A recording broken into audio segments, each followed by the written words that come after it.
Bismillahirrahmanirrahim. Assalamualaikum warahmatullahi wabarakatuh. Waalaikumsalam warahmatullahi wabarakatuh. Oke, sebelum memulai pelajaran pada hari ini, hendaknya kita berdoa terlebih dahulu. Berdoa di dalam hati, berdoa mulai.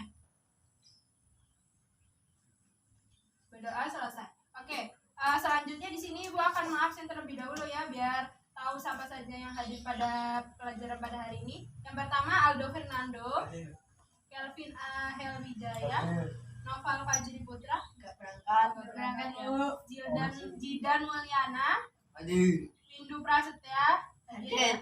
Rehan Afandi hadir. Hadir. Oke, hadir. Hadir yang nggak hadir si ini ya, Noval ya. Ya, oke. Selanjutnya Ibu akan menjelaskan materi berikutnya yang berjudul tentang sejarah masuknya Islam di Nusantara melalui perdagangan, pengajaran dan sosial. Ya. Oke. Masuknya Islam di Indonesia ini dibawa oleh peranan para pedagang yang berasal dari Arab Persia. Oke, masuknya Islam di Indonesia ini dibawa oleh peranan para pedagang Islam yang berasal dari Arab, Persia dan Gujarat. Nah, masuknya Islam di daerah-daerah Indonesia itu untuk berdagang sekaligus menyebarkan agama Islam. Oke, yang pertama Ibu akan menjelaskan tentang melalui masuknya Islam. Oke, pertama Ibu akan menjelaskan tentang masuknya Islam melalui proses perdagangan.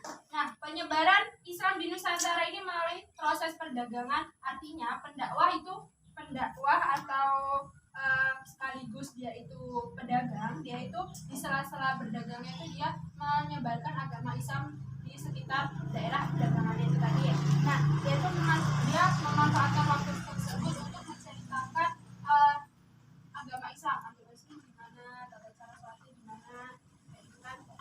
Walaupun secara sederhana dengan cara ini ternyata para pedagang yang di daerah tersebut itu dapat memahami agama Islam. Dan meskipun penyebarannya ketika itu belum terlalu banyak, seiring berkembangnya zaman itu agama Islam banyak dianut oleh para pedagangnya di situ. Oke. Dengan demikian, selain mencari keuntungan ala kadarnya, para pedagang itu juga mengajarkan masyarakat itu memeluk Islam. Selanjutnya yaitu melalui proses struktur sosial. Nah, struktur sosial ini bagaimana caranya para pedagang ini beradaptasi dengan para pedagang di situ. Nah, mereka itu memanfaatkan oleh para ulama untuk menyebarkan ajaran Islam. Sebab, kok pada ketawa sih? Dijelasin kok ketawa. Dengerin dulu. Nanti ditanya satu-satu loh. Melawan bener ya. Ayo serius dengerin dulu materinya. Oke. Nah, melalui proses sosial ini di mana rakyat-rakyat yang berdagang itu tuh tertarik untuk masuk agama Islam karena apa coba? Karena mereka beradaptasi dengan orang-orang Islam. Makanya mereka itu tertarik untuk masuk ke agama Islam. Contohnya kayak dari teman sebaya, kerabat, keluarga itu mereka kan agamanya Islam, terus tertariklah untuk masuk ke agama Islam. Akhirnya dia masuk ke agama Islam. Selanjutnya itu melalui proses pengajaran. Melalui proses pengajaran ini, para pedagang yang dari Timur Tengah itu mengemban misi penyebaran agama Islam melalui pengajian, yaitu dengan membuka lembaga-lembaga pendidikan keagamaan yang dinamakan lembaga pesantren. Dengerin dulu. Yaitu dengan membuka lembaga-lembaga keagamaan yang dinamakan lembaga pendidikan pesantren. Minumnya nanti lagi. Lembaga pesantren, perkembangan selanjutnya lembaga-lembaga pendidikan Islam atau organisasi keagamaan ini banyak ditemui di tanah air seperti Nahdlatul Ulama. Nahdlatul Ulama itu disingkat apa? Terus Muhammadiyah, terus Persi itu Persatuan Islam, PUI, persatuan umat Islam. Selanjutnya melalui proses pengkaderan atau penggodokan itulah para ulama dan ahli bidang-bidang agama Islam ini memperoleh pendidikan tersebut dari lembaga pesantren, kemudian menyebarkan menjadi ujung tombak. Jadi ulama itu belajar di lembaga pesantren itu untuk menjadi tolak ukur atau garda terdepannya umat Islam yang belum memahami tentang agama Islam. Jadi kayak Pak Ustadz gitu kan, kayak menyebarkan tentang ajaran Islam gimana, ceramah-ceramah gitu. Itulah yang menjadi tolak ukur umat Islam yang belum seberapa memahami tentang agama Islam. Nah, selanjutnya faktor-faktor apa yang menyebabkan orang itu tertarik untuk masuknya? Oke, selanjutnya yaitu faktor-faktor yang menyebabkan orang itu masuk ke agama Islam. Dengerin dulu kalian. Yang pertama yaitu untuk masuk ke agama Islam itu mengucapkan 2 kalimat syahadat. Ada yang tahu 2 kalimat syahadat? Masa nggak ada yang tahu? Udah gede segini nggak ada yang tahu 2 kalimat syahadat? Coba. Asyhadu an la ilaha illallah wa asyhadu anna Muhammadar Rasulullah. Jadi orang yang ingin masuk ke agama Islam itu harus mengucapkan 2 kalimat syahadat. Yang kedua, untuk masuk ke agama Islam itu tidak memerlukan biaya yang terlalu besar. Kan untuk masuk ke agama Islam itu cuma mengucapkan 2 kalimat syahadat dan mengucapkan itu di tempat yang suci. Ya di rumah juga bisa, tapi alangkah baiknya di tempat yang suci. Udah kayak selanjutnya yang kedua itu untuk masuk ke agama Islam itu tidak memerlukan biaya yang terlalu banyak. Nah, biasanya kan ada tuh yang agama-agama lain kalau untuk masuk ke agama misalnya Hindu atau Buddha itu kan ada upacara-upacara adat yang membutuhkan biaya yang terlalu banyak.